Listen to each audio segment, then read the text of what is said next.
En environnement, visite d'inspection sur les traitements réservés aux déchets dans les usines pharmaceutiques. Le ministre de l'Environnement s'est rendu sur place pour se rendre compte du traitement des eaux usées produites par Ave Pharma, Arofar et New Cesamex. Après la ronde, le constat ne profite pas à la préservation de l'écosystème. C'est une descente sur le terrain qui vaut tout son sens. Après avoir enregistré plusieurs plaintes des populations riveraines, des industries, usines et sociétés relatives à la pollution de l'environnement, le ministre de l'Environnement s'est résolu d'inspecter l'impact de toutes sortes d'activités d'exploitation et production sur l'environnement.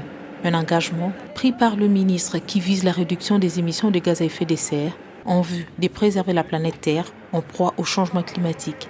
Pour ce mercredi, 3 usines pharmaceutiques étaient inspectées. Sur chaque site, Claude Nyamugabo voulait s'enquérir du traitement des eaux usées. Le souci qui conduisait à un test rapide des effluents pour en mesurer l'acidité. Chez Ave Pharma et SARL, tout comme chez Arofar, l'exercice était le même et le constat amer. Cette inspection voulue pédagogique d'abord puis répressive s'est faisait accompagner de la vulgarisation de la loi relative à l'eau, méconnue du grand public. Une inspection de près de 2h30, bouclée à New Cesamex.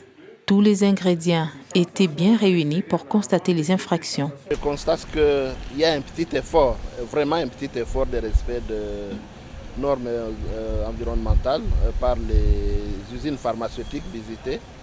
Mais nous profitons de cette occasion aussi pour faire une mission pédagogique. Nous constatons qu'il y a des usines qui rejettent leurs effluents sur la route principale carrément. Et nous en profitons pour non seulement leur dire comment ils doivent traiter leurs effluents.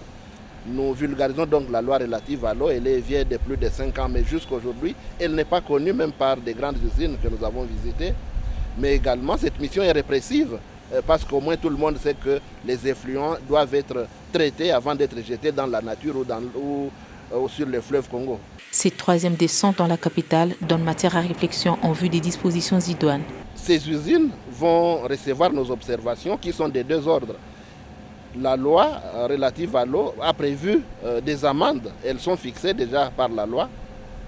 Et également, nous allons demander que des travaux soient faits pour assainir certains milieux et que surtout les bassins de traitement soient acquis par les différentes entreprises qui œuvrent dans le secteur pharmaceutique, parce qu'il n'est pas normal qu'une entreprise qui fabrique les médicaments soit elle-même sale. Ce vaste chantier offre une bonne opportunité pour bien lutter contre le changement climatique.